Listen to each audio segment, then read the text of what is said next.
Olá para você que acompanha o USCS Consciência, um programa que busca profissionalizar o campo da divulgação científica e dar visibilidade a projetos desenvolvidos na Universidade Municipal de São Caetano do Sul. O USCS Consciência foi criado para conectar ciência e sociedade e se dedica à prática de divulgação científica a partir dos meios de comunicação em diferentes formatos e linguagens. Eu sou Arquimedes Pessoni, jornalista e professor. E no programa de hoje, você conhecerá um pouco mais do trabalho Economia Circular do Plástico, um estudo sobre as práticas e suas contribuições para o Objetivo do Desenvolvimento Sustentável, o ODS 12, Consumo e Reprodução Responsável. Conosco está o seu autor, o professor Dr. Marcelo Chmuskovskis. A sua orientadora na sua tese foi a professora doutora Raquel da Silva Pereira. O Marcelo possui graduação em Química Industrial pelas Faculdades Oswaldo Cruz. Atualmente ele é professor da USCS, no curso de Escolas de Negócios, e trabalha também como consultor nas áreas de gestão de processos, elaboração de manual de normas e procedimentos, confecção de relatórios de sustentabilidade e GRI, Global Reporting Initiative. Professor Marcelo, muito obrigado e bem-vindo ao USCS Consciência.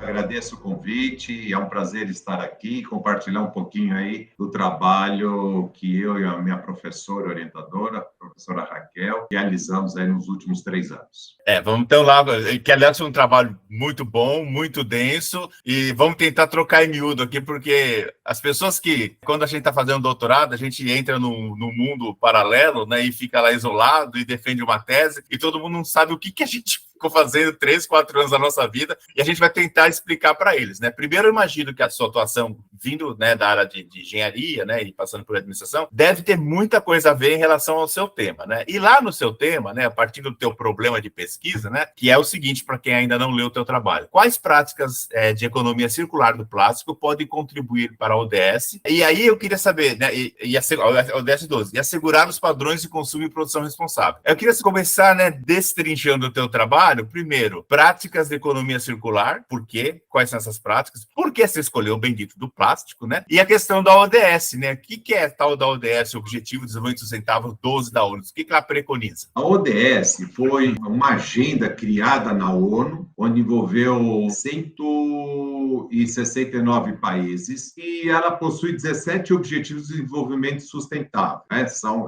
Nessa agenda, ela tem uma das ODS, que é a ODS 12, que é o ODS de assegurar padrões de consumo responsável. O tema sustentabilidade, ele permeia na nossa sociedade, né? Nós todos estamos enfrentando e acompanhando o que tem ocorrido com o meio ambiente. E eu e a minha orientadora, a professora Raquel, nós estamos procurando um assunto, um tema que fosse atraente, um tema que fosse relevante, um tema que fosse inovador. E depois de ler vários artigos relacionados à sustentabilidade, nós identificamos um tema que seria o tema da ODS, que é o Objetivo do Desenvolvimento Sustentável, o tema da economia circular e também relacionado o tema de economia circular do plástico. Então, esse era o nosso desafio e achamos pouquíssimos artigos referentes a esse assunto. Isso me chamou muita atenção porque eu também sou químico industrial e por muitos anos eu trabalhei na área de plásticos. Então, eu conheço o tema de plásticos, né? Então, foi também muito gratificante porque eu pude retomar contatos de 20 anos atrás com as empresas, com os especialistas, para ir buscar o que teria hoje de mais moderno nesse tema aí de economia circular do plástico. Você curtiu essa parte de revisão de bibliografia? Porque às vezes ela é uma parte, ela é meio trabalhosa. É claro que você tem os mecanismos de busca, né, que facilitam muito você extrair artigo do mundo inteiro, né? Mas normalmente são, até por palavra palavra-chave, eles vêm em grande quantidade, daí você tem que tirar a qualidade. E você falou que você chegou a alguns que poderiam trabalhar com o teu assunto. Tinha alguma coisa no Brasil, por exemplo, nessa área, ou você está sendo aí um dos pioneiros para estudar plástico dentro desse contexto? O início do projeto, né, fui procurar artigos sobre economia circular. Tinha pouquíssimos artigos, porque a economia circular, apesar do conceito já ter sido desenvolvido já há alguns anos, mas foi só a partir de 2015, após a elaboração da Agenda 2030, que fala dos 17 Objetivos do Desenvolvimento Sustentável, que o tema economia circular começou a aparecer com mais frequência. Mas ainda era muito pouco em termos de artigo, porque o artigo tem o seu tempo para escrever o artigo e depois encaminhar para os journal, para depois ser publicado, tem um tema. Então, na época, era muito restrito. E eu não achei não quer dizer que não exista, né, artigo falando sobre economia circular do plástico. Artigo, apesar de ter esse assunto já sendo tratado, né? Então, foi um desafio, porque eu falei assim, não é possível, tem que ter alguma coisa. Aí entrava numa outra base de dados. Eu não estou procurando correto, eu não estou usando a palavra-chave correta, né? Agora, só para diferenciar, porque tem vários artigos que falam sobre, por exemplo, a estrutura molecular de plástico. Não era esse o nosso objetivo, né? O objetivo é pegar o plástico já montado, constituído. Agora, sim, para quem não é da área, o que é a economia circular do plástico? É o processo desde a produção até a reciclagem? Isso, perfeito. A economia circular, ele é um ciclo, né, que você vai procurar utilizar recursos renováveis e vai fazer o uso máximo do valor do produto. Então, você utilizando a economia circular, você vai utilizar ele ao máximo e vai produzir o mínimo de resíduos. Porque o grande problema hoje encontrado é que você utiliza materiais, mas você gera muito resíduos. Então, eu vou dar um exemplo bastante interessante. Você pega uma embalagem de plástico de uso único, é um salgadinho. Então, o plástico demora milhões, lá que vem do petróleo, né? Demora milhões para ser produzido, milhões de anos para ser produzido. Eu faço uso dele de uma única vez, que é na embalagem do plástico, né? E depois eu jogo fora o plástico. Só que esse plástico que você está jogando fora, ele demora 400 anos para ser decomposto naturalmente pela natureza. Então, a gente precisa quebrar esse ciclo. Então, o estudo da economia circular, ele visa minimizar esse resíduo utilizando mais vezes esse plástico. Essa é a ideia da economia circular. Você está informando lá no teu trabalho que o Brasil está entre os maiores produtores e consumidores de plástico do mundo, né? É o 4º país em geração de resíduo, né? E no ranking dos maiores poluidores oceânicos por plástico, o Brasil está em 16ª posição. Ou seja, né, a gente não tem nada para se gabar aqui, né? Nada. Isso são números que conseguiu ser computados, né? Então, tem a Associação Brasileira lá das empresas coletoras de resíduo, que eles trouxeram informações, obviamente, do que está computado em aterros sanitários, né? Porque é muito difícil, tem aterros que você não conhece e estão sendo descartado material, né? Mas o Brasil é um dos maiores produtores, realmente, de resina plástica do mundo e também um dos maiores poluidores, né? Agora, você está dizendo lá que, pegando o objetivo da tua pesquisa, analisar as práticas de economia circular do plástico que podem contribuir para a ODS 12 e assegurar os padrões de consumo e produção responsável. Para quem não conhece a ODS 12, o que ela preconiza? Qual é o link que a gente faz do teu trabalho? A ODS 12, o tema dela é assegurar padrões de consumo e produção responsável. Ou seja, as empresas, elas, na hora de produzir, elas devem direcionar para a matéria-prima de fontes renováveis. Então, isso não vai impedir da empresa manter o seu crescimento, vai permitir o crescimento da economia, só que eu vou utilizar produtos que não sejam provenientes de fontes não renováveis. Então, a ODS, elas são 17, Objetivos de Desenvolvimento Sustentável, tem a ODS contra a fome, contra a erradicação da pobreza, e a ODS 12 foca na parte mais industrial. Bom, então você já tinha definido o teu tema, você recortou para o plástico, foi a literatura, aí você falou assim, bom, tem que ir para campo agora, né? Então você resolveu fazer um estudo de casos múltiplos, uma abordagem quant e quali, de natureza aplicada e descritiva, e você desenvolveu isso em 10 indústrias, você entrevistou 23 pessoas. Fala sobre o teu recorte, como é que você chegou nessas 10 indústrias e quem são essas 23 pessoas que você entrevistou, como é que foi esse processo? Esse processo foi muito desgastante, Tá. porque Brasil, a gente tem uma cultura de não passar informações. As empresas sentem muito medo de querer passar informações. Então, para eu poder agendar visitas nas empresas, foi muito difícil, independente da época que era da pandemia. Mas nem online as empresas estavam disponíveis. Então, para eu achar as empresas, eu fui na Associação Brasileira das Indústrias do Plástico.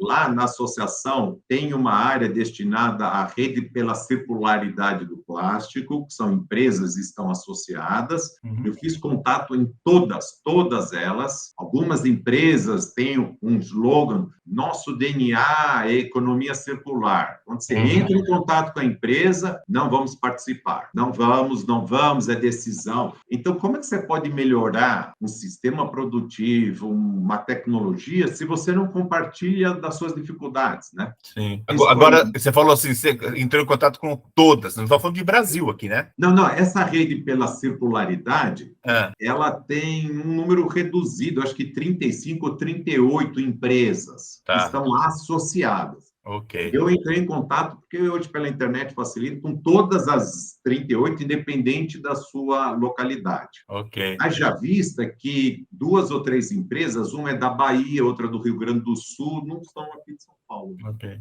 E desses, então, 38, você tomou 28 nãos, mas você persistiu e conseguiu 10 sims, né? 10 sims, isso. Agora, dentro desses 10 sims, dessas empresas, cooperativas, gerenciador de resíduo, né? Tem uma galera diversificada, né? Você foi conversar com 23 pessoas das 10. Qual o tipo de o escalão? Qual é o que elas faziam lá? Por que te interessava? E o que você perguntou para elas, na verdade? Perfeito. Eu procurei sempre falar com o gestor, então o mínimo que a gente pedia era que a pessoa tinha o cargo de gerente e ligado, algumas ligadas à área de sustentabilidade, outras ligadas à área de meio ambiente. Então, o foco foi sempre isso, né? Sustentabilidade e meio ambiente. E também para poder dar uma visão, enxergar um pouquinho, ver a área comercial. A gente também entrevistou gerentes e diretores comerciais para entender o que o mercado está buscando. Isso era uma coisa muito importante, não só o que a sustentabilidade, o gerente de sustentabilidade está fazendo, mas o que o mercado está buscando, o que os clientes querem, né? Falamos também com o gerente de compras para saber qual a facilidade ou dificuldade de comprar matéria-prima plástica reciclável. Então, esse contexto trouxe uma riqueza, acho que muito grande aí para a pesquisa e para os resultados.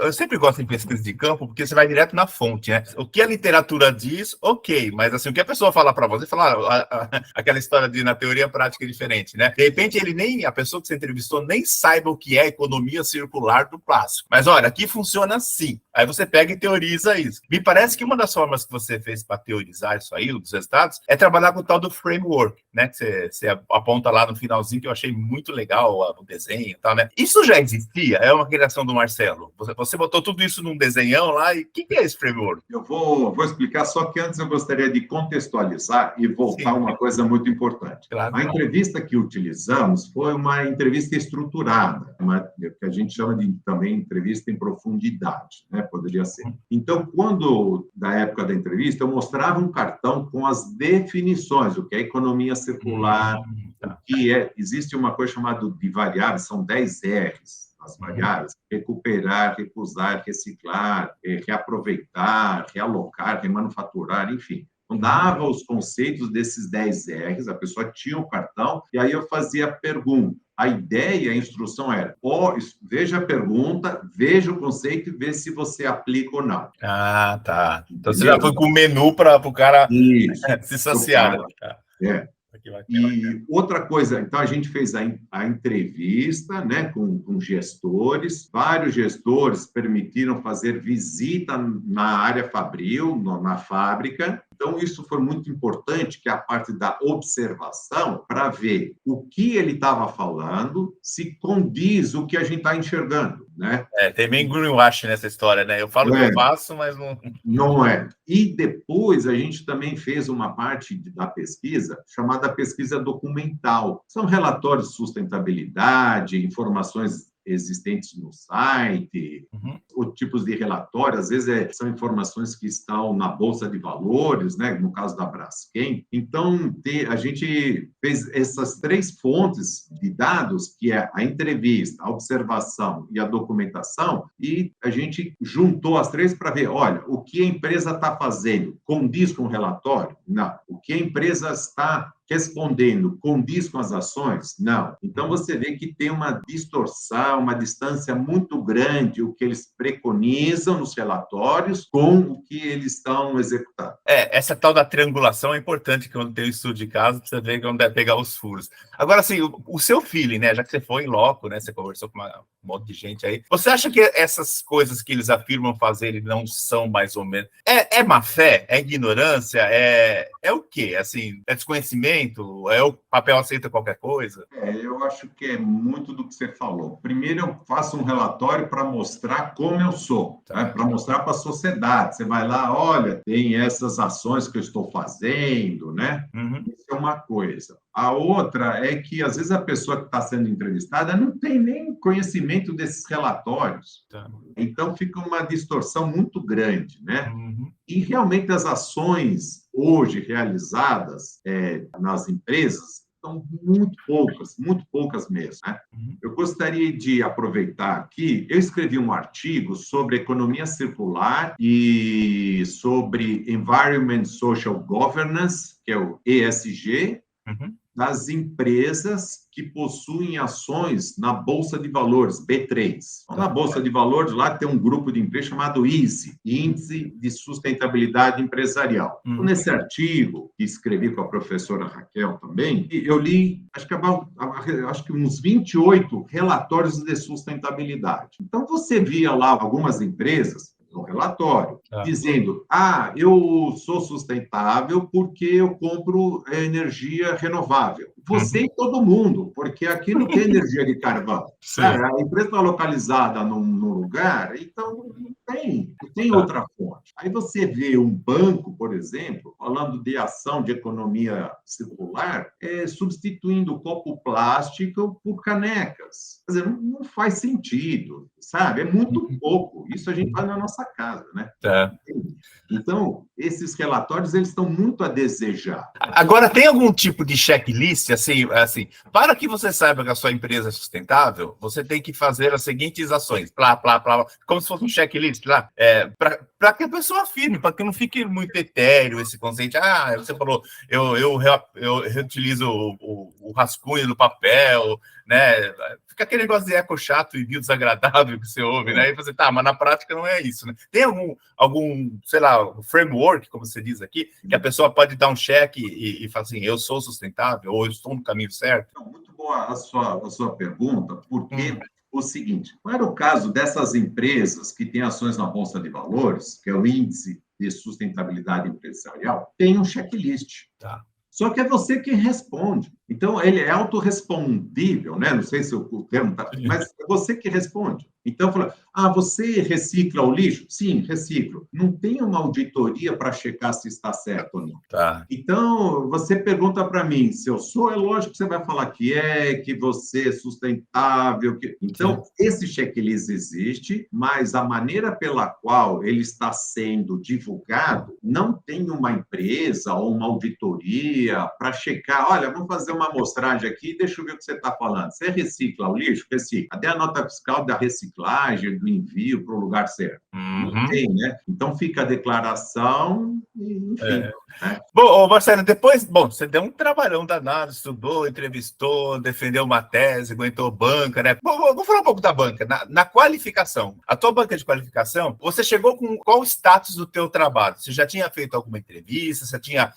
já tem aqui sei lá, a proposta de perguntas que eu vou fazer, você já tinha o recorte ou nada, ou a banca falou assim, o que a banca te contribuiu na qualificação? Porque eu acho que a qualificação ela é um ponto de virada, assim, ou daqui Isso. vai ou entorta tudo, né?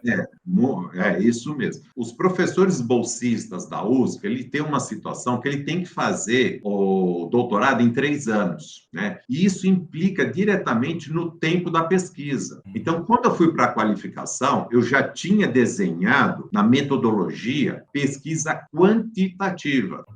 Aí um professor da banca falou assim: quanto tempo você tem para terminar? Eu só tinha mais 1 ano e meio, porque 1 ano e meio é de créditos e mais 1 ano e meio de pesquisa. E ele falou assim: olha, não vai dar tempo. Para você fazer pesquisa em campo, você tem que achar 100 pessoas, 120, que tem um número mínimo, né, para ser representativo, em 1 ano, e depois fazer Meio da análise pandemia, de né? dados, Sim. transcrever, enfim, ver os resultados, não dá em 1 ano e meio. Então, tudo que eu tinha escrito na proposta foi alterada e eu fui, então, comecei do zero em termos de metodologia para iniciar a pesquisa qualitativa. O que eu acho que te ajudou bastante, né? Vamos combinar que, né, o cara foi bem correto, bem Claro, não foi. E o teu sofrimento diminuiu, né? Você imagina. O sofrimento nunca diminui, porque aí você tem só 1 ano e meio para escrever, né? Bem, na verdade, como é o meu foco e todo o que eu fui escrevendo estava em quantitativo, então, quando a banca falou, não, vai para o qualitativo, eu comecei do zero. Então, tudo que eu tinha escrito em termos de metodologia, eu tinha que reescrever, né? Mas, no fundo, foi um aprendizado. É sempre um aprendizado, e exatamente o que você falou, foi muito bom, porque eu consegui achar uma ferramenta que pudesse me ajudar a estruturar uma pesquisa em profundidade, sabe? Então, foi muito bom essa experiência. Recomendo para todos. E se você pudesse assim, resumir os seus achados, né? O que o doutorado, o que a tua pesquisa contribuiu para a academia ou para o mercado? Por que foi legal ler o trabalho do Marcelo? Olha, segundo o comentário do professor Mazon, que estava na minha banca, ele falou uma coisa muito interessante, que o maior resultado do trabalho foi a importância da mudança cognitiva, né, a mudança do entendimento sobre o que é ODS, Objetivo do Desenvolvimento Sustentável, o que é economia circular, o que é economia circular do plástico. Então, as pessoas ainda não têm esse conhecimento. Então, se eu não tenho conhecimento, eu acabo não fazendo. Então, eu acho que esse levantamento de dados, essas informações, esse framework desenhado, ele ajuda as empresas a direcionar os seus esforços para se tornarem mais sustentáveis. E as empresas, elas precisam se tornar mais sustentáveis para elas serem mais perenes, para terem perenidade no mercado, porque senão elas não vão conseguir sobreviver. Marcelo, a gente sabe que qualquer pesquisa é um flash do momento, né? Então, você bateu uma foto nessas 10 empresas, falou com essas 23 pessoas, extraiu o que era o estado da arte naquele momento, né? Só que eu imagino que elas, né, por contribuírem com informações que foram super valiosas para o teu trabalho, elas esperam algum feedback, né? Você deu algum tipo de retorno, você mandou tua tese para eles, você se propôs a ir lá dar uma palestra, sei lá, porque eu acho que isso é top quando você consegue fazer. Você já está nesse nível ou você ainda está na loucura de acertar as coisas do doutorado, publicar artigos? Graças a Deus já finalizei toda a documentação, as alterações, e foi justamente isso. Eu apresentei na hora da pesquisa para ver a disponibilidade deles e eu me prontifiquei, estou disponível para fazer uma apresentação do doutorado, fazer uma palestra, um workshop, o que for melhor para as empresas, né? E isso foi uma coisa muito interessante, reiterada isso, né? Tem documento assinado, e logo após, eu convidei todos os entrevistados para a banca, porque eu quero disseminar esse meu conhecimento. Esse conhecimento não é meu, esse conhecimento é para a sociedade. Mas ainda as empresas estão sempre correndo, ainda não deu tempo de marcar, fazer o agendamento dessa palestra, mas eu continuo na disponibilidade. Tem alguma pergunta que eu não fiz aí sobre o teu trabalho? Que eu faço, vamos falar sobre tal dado que eu achei legal? Tem bastante coisa, mas eu vou limitar aqui a um contexto bem interessante, né? Okay.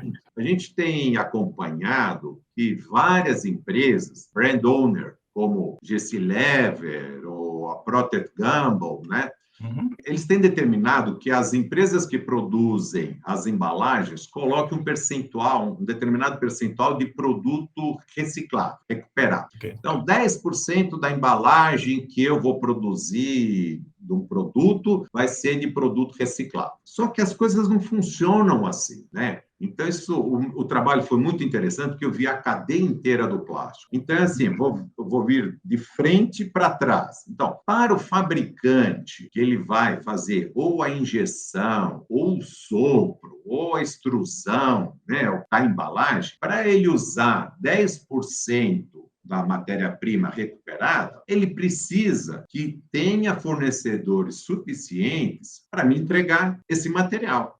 Então, se ele usa 50 toneladas, ele vai precisar de 5 toneladas de material na porta da fábrica dele, no tempo que ele precisa e que no preço que ele pode pagar. Aí a gente volta mais um pouco. Então, as indústrias que fazem essa reciclagem, elas têm que ter a matéria-prima. Qual que é a matéria-prima? Vem dos catadores e dos selecionadores, fazem a seleção de produto. Esses catadores têm que ter uma matéria-prima, que são os lixos recicláveis, né, que todo mundo separa e manda eventualmente para as prefeituras e elas vão separando.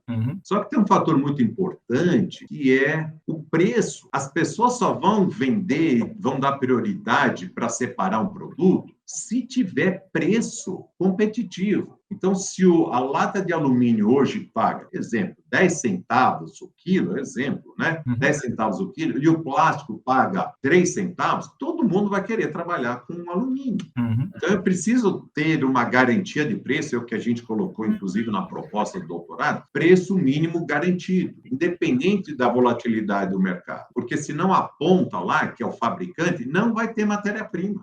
E outro fator também importante, tem pouquíssimas empresas que trabalham com recuperação de plástico, pouquíssimas empresas. Então, elas têm que aumentar a capacidade produtiva, elas têm que ter mais fornecimento. E tem uma coisa também, nessa parte de fornecimento também, que é muito importante. Eu fui numa empresa de catadores, né, de uma cooperativa de catadores, né, separadores de recicláveis, né, e o que ocorre é o seguinte, vou dar um exemplo. Pega uma embalagem, às vezes, ela é feita de polietileno de alta densidade, que é um tipo de plástico, e a tampa dela é de polipropileno, e o rótulo dela é de polietileno bioorientado. Então, tem 3 tipos diferentes de matéria-prima, e eu não sei se nós temos tecnologia suficiente hoje para eu colocar isso tudo num lugar e poder fazer a separação por processos químicos ou mecânicos e coisa do gênero. Então, veja que é uma coisa bem complexa, né? Não adianta falar, nós queremos 10%. Você precisa ter estrutura, precisa ter empresas que querem investir e precisa dar retorno para eles. Mas o que é legal também é que você apronta nicho, né, de mercado, pouco explorado. Porque eu vejo assim, a parte mais sensível do corpo humano é o bolso, todo mundo sabe, né? Eu tive recentemente na Alemanha, e aí eu comprei uma aguinha, uma garrafa d'água, né? E aí, quando terminou, eu falei para minha amiga, eu posso deixar aqui para reciclar, né, no lixo lá, para reciclar? Ela falou assim, não, leva para minha casa, porque eu ganho 12 centavos em cada vez que eu levo isso daí. Ou seja, ela tem um ganho, ela está motivada, entre aspas, né, financeiramente, a guardar tudo aquilo, porque vai virar desconto para ela. No Brasil, a gente quase não vê isso, né? A gente vê os catadores fazendo serviço, que é óbvio, super importante e tal, mas o próprio consumidor não sente no bolso isso, né? Talvez fosse um incentivador, né? É por isso que o professor Mazon falou, e que essa mudança cognitiva, a mudança de entendimento, porque o que a gente enfrenta, olha, você pega a Coca-Cola hoje, ela tem uma embalagem reciclável, né? Está escrito recicle. Aí, o que acontece? Ela é muito volumosa, enfim. Aí você tem que pegar essas embalagens, 4, 6, 8, pôr no carro e levar até o supermercado. O supermercado, eu estou dando apenas uma referência. Ele não quer pôr uma caixa enorme de recuperação na frente da porta dele. Ele vai pôr lá do ladinho. Sim. Você percebe? Não tem... Para motivação monetária, teria que ter uma motivação, né, do cara... Incentivo, né? Incentivar, tá. Então, lâmpadas, a mesma coisa. Quem que pega a lâmpada para fazer descarte? Uma outra pessoa. Outro dia eu vi um videozinho que veio pro WhatsApp da vida sobre esponja, né? Para mim, esponja sempre foi pro lixo. Não, porque esponja tem que reciclar, e aí mostra os lugares em São Paulo que... Já pensou, eu uso uma esponja por mês, que o ideal é uma por semana, né? Eu vou até esse lugar levar uma Tudo dificulta, né? Dificulta. Esses pontos de coleta também, isso está constatado na minha entrevista, a sua colocação foi muito importante, que eu entrevistei uma proprietária de um aplicativo, né, que chama Descarte Rápido. Então, você entra lá no aplicativo e vê, olha, eu quero descartar pilha, onde que tem pilha aqui perto da minha casa, e coisa assim. Ela foi atrás de empresas dos fabricantes para patrocinar esse aplicativo. E a resposta dela, que consta inclusive na tese, é que as empresas não têm muito interesse. As próprias empresas não têm interesse. Por quê? Porque elas têm uma leitura de que se eu tiver muitos pontos de coleta, quer dizer que o meu material não está bom. Você entende? É uma inversão de valores. Se eu tiver muitos lugares para devolver, quer dizer que não vai estar bom. Se eu tenho poucos, vai mostrar que, puxa, esse material é muito bom, só tem 2 lugares, porque ninguém quer descartar. E não é uma verdade, né? Não é uma verdade. Enfim, muita coisa para fazer aí, né? A partir da sua reflexão, né? Agora, para encerrar, Marcelo, eu queria falar um pouco da tua experiência, né? Porque em off você me falou que você é professor, óbvio, né? Já está na instituição há tanto tempo, e você pulou para o outro lado, você virou aluno, né? Durante 3 anos. E aí você tem que tomar um banho de humildade, né? Como é que foi a tua experiência de aluno sendo professor? Foi maravilhosa, recomendo a todos, porque primeiro é uma reciclagem, você vai aprender uma metodologia, né? O doutorado ele traz uma metodologia, traz um comprometimento, isso que a gente tinha conversado, né, em off, e é uma verdade, você tem que se pôr na posição de aluno. Aluno é aluno, eu sou aluno do doutorado, então eu tive o privilégio e a sorte e a bênção de ter a professora Raquel como minha orientadora. Ela falava, leia esses artigos. Eu li esses artigos, ela já separou, ela participe desses eventos, desse congresso, ou desse workshop, né? Eu participava, porque ela sabe o que era melhor para mim. Então, eu tenho acompanhado assim muito com alguns colegas que precisa ter essa humildade, ela é minha professora, ela tem experiência, ela sabe, e seguir, porque senão você fica, não, porque eu sei, porque eu também sou professor, e aí não dá o resultado que deveria dar, e dá um desgaste enorme. Você chega com muitas certezas, né? Então, a minha melhor recomendação para quem for fazer mestrado ou doutorado, escute a sua orientadora ou orientador. Por isso que ele chama orientador. Se ele falar para você fazer alguma coisa, faça. Você vai ter muito mais chance de sucesso. Esse foi o USCS Consciência, programa sobre pesquisas realizadas na Universidade Municipal de São Caetano do Sul. Este episódio teve a apresentação de Arquimedes Pessoni e trabalhos técnicos de Márcio Roberto do Nascimento Filho. O USCS Consciência é uma produção da Coordenadoria de Comunicação e Universidade de São Caetano do Sul e pode ser acessado no canal do YouTube da USCS e nos aplicativos de podcast. Você encontra o USCS Consciência nas redes sociais Facebook e Instagram.